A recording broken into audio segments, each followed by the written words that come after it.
Halo semuanya, welcome back to my YouTube channel.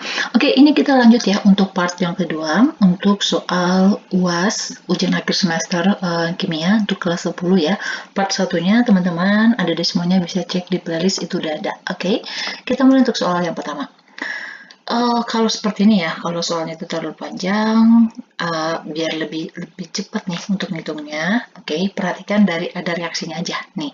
Jadi berdasarkan reaksi katanya H2S sama H2 sama SO2-nya ini direaksikan. Ini persamaan reaksinya.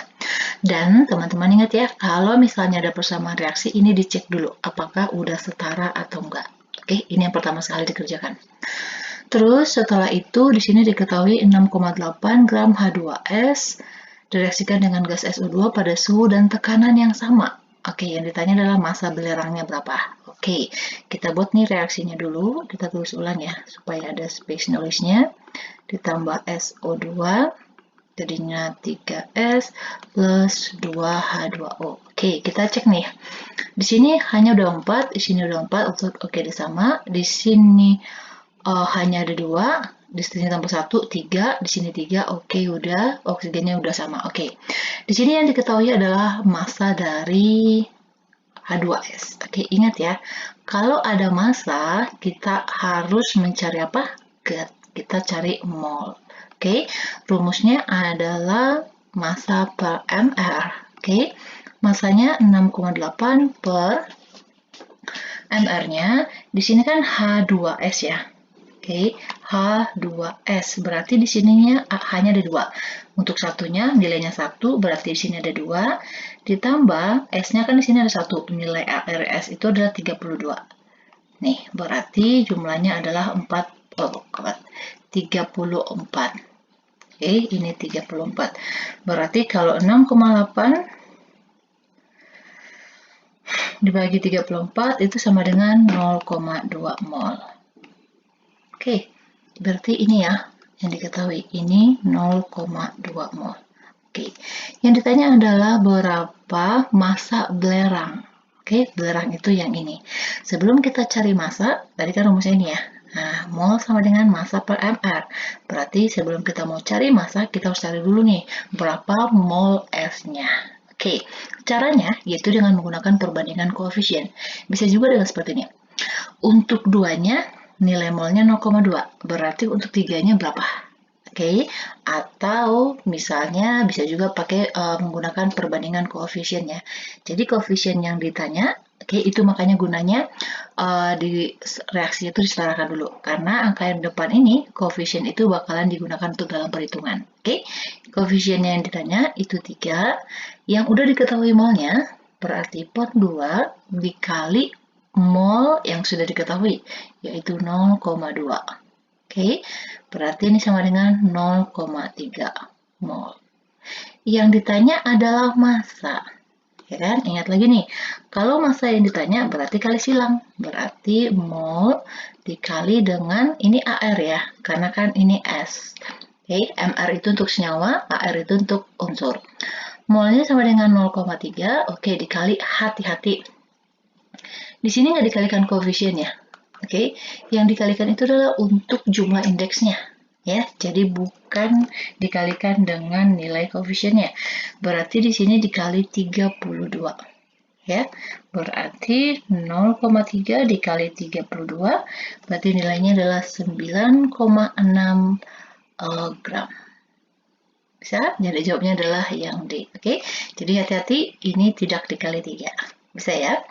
Next lagi untuk soal yang kedua. Nih, ini kebanyakan soalnya stoikiometri ya. Jadi teman-teman semuanya yang stoikiometrinya masih kurang paham, nanti cek aja di playlist, itu udah ada khusus namanya stoikiometri. Kalau misalnya kurang paham yang untuk hukum dasar kimianya, cek juga di playlistnya hukum dasar kimia itu udah lengkap, penjelasan dari materinya sama semua soalnya udah ada. Oke, jadi apapun materi yang mau kalian cari itu udah ada, cek aja di playlistnya. Oke, lanjut lagi untuk soal yang ini. Ini proses penguraiannya. Oke, kita buat dulu reaksinya. Kita tulis ulang ya. Gas LO3. Ingat ya, di make sure, maksudnya dipastikan bahwa reaksinya itu udah setara atau belum. Ya, ini kan K-nya 2, ini juga 2, Cl-nya ini 2, ini juga 2. Ini O-nya 3 kali 2 kan 6. Nah, ini juga udah 6, berarti tidak setara. Di sini yang diketahui adalah massa dari yang ini. Oke, massa dari KClO3-nya. Jadi sama dengan 2,45 gram. Berarti sekarang kita mau cari aget mol. Pokoknya ingat ya, kalau ada massa, itu pasti yang dicari adalah mol. Rumusnya apa tadi? Aget. Massa per mA. Massanya 2,45. Oke, mR-nya kita hitung ya. Caranya gimana? Di sini kan O-nya ada 3. Untuk satunya nilainya 16. Berarti 3 dikali 16. Oke. Terus di sini L-nya ada 3. Nilai 1 sel itu 35,5. Berarti ditambah 35,5. Terus ini K-nya. K-nya juga ada 1. Nilai K itu 39. Oke. Berarti inilah MR-nya adalah 122,3. Oke. Setelah itu, baru kita bagi nih. 2,45 dibagi 122,3. Oke, dapat nilainya yaitu 0,02 mol. Oke, wait, ulang ya. 3 dikali 18, oh itu 16 ya. 3 dikali 16 ditambah 35,5, terus ditambah 39. Oke, sorry. Ini bukan 5 ya. Bukan 3. Berarti 2,45 dibagi 122,5. Oke, hasilnya benar 0,02 mol. Berarti mol yang ini ya. Ini 0,02 mol. Seterusnya yang ditanya adalah terurai banyaknya gas oksigen yang dihasilkan pada keadaan STP standar. Ingat, jadi kalau misalnya ditanya itu adalah dalam keadaan standar volume STP, berapa nilainya? 22,4 liter per molnya. Oke, berarti kita harus cari dulu nih berapa mol dari si oksigennya menggunakan perbandingan koefisien tadi ya. Yang ditanya adalah oksigen, berarti koefisiennya 3. Yang diketahui adalah KClO3-nya, berarti per 2 koefisiennya ya, dikali molnya 0,02 mol. Berarti ini sama dengan 0,03 mol. Oke, karena yang diminta adalah dalam keadaan STP, ingat lagi rumusnya, ya kan, untuk cari mol ya, kalau dalam keadaan STP, yaitu volume per volume STP. Ingat ketentuannya, volume STP itu adalah ini. Oke, berarti kalau kita mau cari volumenya, berarti kan kali silang ya, ini yang dikali. Berarti ini mol dikali volume STP. Molnya adalah 0,03, berarti dikali 22,4 liter per mol. Mol-molnya coret, jadi nanti satuannya itu adalah liter. Oke, berarti di sini 0,03 dikali 22,4 sama dengan 0,672. Ini satuannya liter. Yang diminta adalah mili. Berarti kita harus apain? Yes, kali 1000. Oke, dikali 1000 berarti ini sama dengan 672 mililiter. Jadi jawabnya itu adalah yang A. Bisa ya? Oke, next lagi. Oke, ini kalimat yang di atas itu cuma pengantar doang ya. Jadi mulai dari persamaan reaksi nih. Ini reaksinya. Kita pertama ingat cek apakah reaksi itu udah setara atau belum. Ya, di sini Na2, di sini Na2, oke udah sama. N-nya di sini 3 kali 2, 6. Di sini juga 6. Oke, berarti 2NaN3 menjadi 2Na plus 3N2. Yang diketahui adalah natrium azida. Natrium azida itu adalah yang ini. Oke, diketahui masanya 19,5 gram. Terus, hati-hati. Kalau yang tadi kan ada yang tanya massa. Terus yang diketahui ditanya volume. Oke, ingat ya, semuanya itu harus ada molnya. Kalau sekarang yang ditanya adalah berapa jumlah molekul gas nitrogen. Berarti harus ada molnya juga. Oke. Berarti karena ini yang diketahui massanya, kita harus cari dulu molnya ini. Ya. Molnya natrium azida sama dengan massa per mR-nya, ya kan? Masanya 19,5, mR-nya kita hitung nih. Di sini Na-nya ada 1 ya, N-nya ada 3. Ingat ya, nggak dikalikan sama koefisiennya. Enggak, bukan ya. Jadi 3 dikali N itu nilainya 14, ditambah Na-nya ada 1, Na itu 23. Berarti ini 65. Oke, jadi 19,5 dibagi 65. Berarti ini sama dengan 0,3 mol. Ya, berarti molnya ini adalah 0,3. Yang ditanya adalah gas nitrogen ini. Oke, berarti kita gunakan perbandingan koefisien tadi supaya kita dapat molnya si nitrogennya. Ingat tadi ya, koefisien yang ditanya. Kita mau nanya nih berapa atau kita mau cari berapa molnya nitrogen. Berarti koefisiennya 3. Yang diketahui molnya adalah yang natrium nih ya azidanya, yaitu 2 koefisiennya, dikali molnya yaitu 0,3. Berarti ini sama dengan, kita kalikan aja ya, 0,3 dikali 3 itu kan 0,9. Dibagi 2 berarti 0,45 mol. Oke, di sini adalah jumlah partikel. Ingat, kalau jumlah partikel itu berhubungan dengan ini, L. L itu adalah bilangan Avogadro. Oke, jadi ada di semuanya, ada teman-teman semuanya, cek nih ya, atau perlu dihafalin nilai ini. Terkadang di soal dikasih tahu nilainya, tapi terkadang juga enggak. Jadi untuk cari aman ya, dihafalin aja. Oke, berarti rumusnya nih, untuk mencari mol, kalau ditanya jumlah partikel ya, diketahui jumlah partikel rumusnya nih.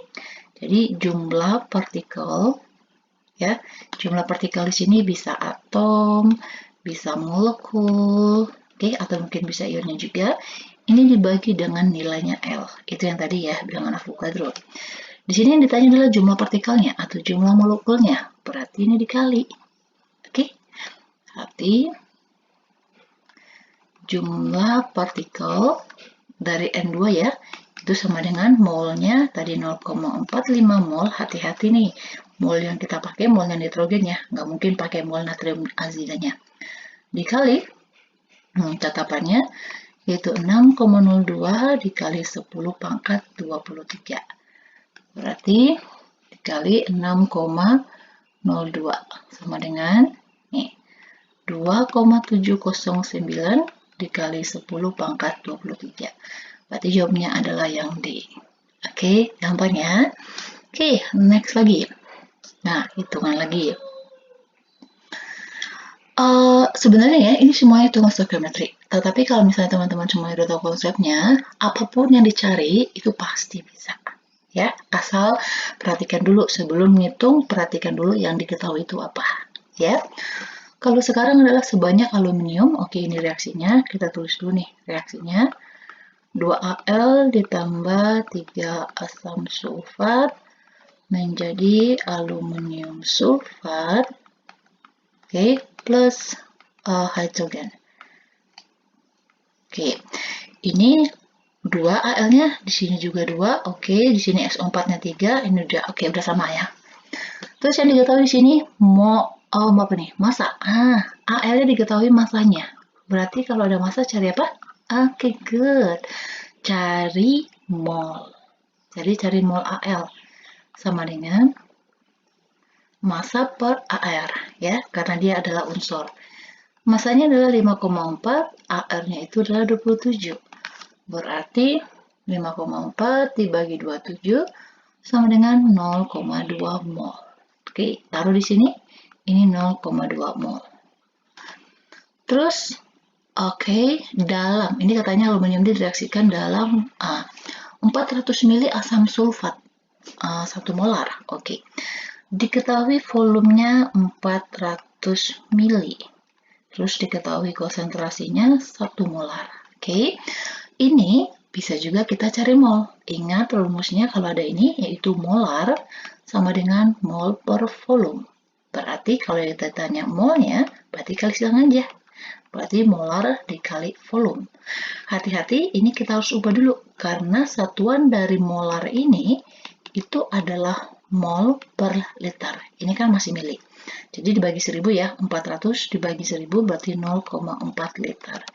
Berarti molarnya 1, volumenya 0,4. Berarti ini sama dengan 0,4 mol. Oke? Kita taruh di sini nih. Ini 0,4 mol. Hati-hati ya. Ini beda dengan soal yang sebelum kita kerjain. Kalau soal yang tadi, yang sebelumnya kita kerjain, itu kan yang diketahui adalah cuma 1 mol dari zat yang diketahui, ya. Jadi maksudnya cuma salah satu dari reaktannya yang diketahui molnya. Kayak gitu. Jadi untuk mencari mol yang lainnya, berarti kita cuma bandingin ke mol yang diketahui, ya kan? Tetapi nih, kalau ada 2 mol yang diketahui, kita mau cari masanya H2 ini dibandingkan ke mana? Kayak gitu ya. Kita nggak boleh sembarangan. Oke, kita nggak boleh ngasal, oh saya maunya ke sini, saya mau ke sini, nggak bisa. Oke, kalau yang satu tadi sih gampang ya, langsung aja. Tapi kalau misalnya dua seperti ini, kita harus cari yang namanya bereaksi pembatas. Oke, jadi bereaksi pembatas ini disebut juga dengan bereaksinya tuh habis bereaksi. Ya, bereaksi habis. Nah, kita mau tahu caranya gimana? Gampang saja. Mol masing-masing dibagi dengan koefisiennya. Oke, 0,2 dibagi 2. Oke, saya buat hasil baginya di atas ya. Ini 0,1. Terus 0,4 dibagi 3 itu 0,133. Nah, kalau hasil baginya yang dimaksud dengan bereaksi pembatas itu adalah hasil bagi dari mol dibagi dengan koefisiennya hasilnya paling kecil. Ya, hasil baginya. Berarti kan di sini yang paling kecil hasil baginya itu adalah yang 0,1 dong. Ya, berarti yang 0,1 ini yang menjadi bereaksi pembatas. Oke, jadi kalau kita mau cari molnya aluminium sulfat sama hidrogen, kita bandinginnya ke bereaksi pembatas, yaitu aluminium. Oke, ingat ya. Jadi kalau ada 2 mol yang diketahui dari bereaksinya, harus kita tentukan bereaksi pembatas dulu, ya, itu dengan cara mol masing-masing dibagi dengan koefisiennya, hasil baginya paling kecil itu yang menjadi bereaksi pembatas. Oke, bisa. Sekarang kita cari ya, karena yang diminta adalah hidrogen, berarti kita cari yang ini. Berarti kan tadi koefisiennya ya, koefisiennya 3 per. Nah, sekarang kita udah pasti nih tahu bandinginnya kemana, yaitu aluminium, karena kan aluminium sebagai bereaksi pembatas. Berarti koefisiennya di sini 2 dikali molnya 0,2 mol. Oke, hati-hati. Mol yang dipakai di sini adalah mol yang ini. Oke, sedangkan yang hasil bagi itu cuma untuk menentukan yang mana bereaksi pembatas, mana enggak. Oke, jadi enggak dikalikan ke dalam hasil baginya, kepada hasil baginya. Ini ke sini 1 berarti 0,3 mol. Oke, ini molnya. Yang ditanya adalah massa, ya kan? Lagi-lagi, kalau cari massa ada mol, rumusnya apa? Nah, mol dikali mr. Karena kan H2 itu udah molekul. Molnya itu sama dengan 0,3. MR-nya, H itu kan 1 nih. HR-nya ada 2, berarti dikali 2. Berarti sama dengan 0,6 gram. Gampang? Good. Jawabnya adalah yang C. Bisa ya? Yakin pasti bisa. Oke, next. Nih. Ini adalah senyawa hidrat. Ya, ingat nih. Kalau yang dimaksud dengan senyawa hidrat, ya, senyawa hidrat itu adalah senyawa yang mengikat air.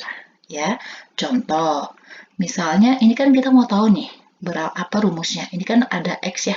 Jadi X ini kita mau tahu berapa banyak. Contoh, ini misal ya, kita nggak tahu nih yang nilai hasil itu yang mana. Kalau misalnya nih, kalau MgSO4 titik X. Nah, X ini misalnya kita ganti misalnya 3. 3 H2O. Oke, ini disebut senyawa hidrat. Kenapa? Karena senyawa MgSO4 ini dia mengikat ada 3 molekul H2-nya. Oke, berarti angka ini nanti yang akan kita cari berapa nilainya. Berarti kita menggunakan ini, kita buat reaksinya dulu. Ini MgSO4 X H2O. Ini katanya dipanaskan.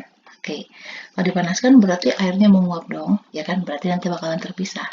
Jadi kristalnya yaitu MgSO4 ditambah, ini kan H2O-nya ya, H2O-nya lepas, berarti XH2O. Oke, ini masanya ini diketahui 246 gram. Terus katanya dipanasin sehingga kristalnya yang terbentuk yang tinggal nih, karena kan uap airnya lepas nih. Berarti ini 120 gram. Oke. Ingat hukumnya Lavoisier. Ya, Lavoisier itu mengatakan bahwa massa per reaksi itu sama dengan massa hasil reaksinya. Berarti kalau dia per reaksinya nilai 246, berarti totalnya ini juga nanti bakalan 246. Berarti untuk mencari ini, itu jumlah totalnya 246 dikurang massa dari kristalnya. Ya, berarti nanti kita dapat nilainya yaitu 126 gram. Oke, setelah itu ingat kalau ada massa berarti kita cari mol ya. Berarti nanti tinggal dibagi aja. 120 gram dibagi dengan mR-nya. Di sini O-nya ada 4, berarti untuk satunya O-nya 16 ya. 4 dikali 16, terus ditambah dengan S itu 32. Oke, ditambah Mg itu adalah 24. Berarti ini 120 mR ya. Berarti nanti molnya sama dengan 1. Terus kalau yang ini, berarti kan kita cari molnya ini H2O ya. H2O itu 18. Berarti ini 126 dibagi dengan 18. 126 dibagi 18 berarti 7. Nah, jadi molnya ini, perbandingan molnya ini, itu yang akan kita gunakan untuk koefisiennya. Ini kan 1, berarti jadi gini. MgSO4 di sini satunya. Oke, perbandingan mol itu bisa juga perbandingan koefisien. Terus ini kan 7, berarti nilai X ini itu adalah 7. Sehingga nanti 7H2. Ya, berarti jawabnya adalah yang E. Oke, ini yang disebut senyawa hidrat. Jadi MgSO4-nya itu mengikat 7 molekul air. Bisa ya? Oke, next nih. Data hasil reaksi ini alkali elektrolit ya. Yang ditanya adalah yang dapat mengantarkan arus listrik paling baik. Ingat, untuk menentukan apa itu larutan elektrolit atau enggak, lihatnya dari nyala lampu, gelembung gas, atau nilai alfa. Nilai alfa ini adalah untuk menentukan berapa banyak ionnya itu atau senyawanya itu yang terion sempurna, kayak gitu.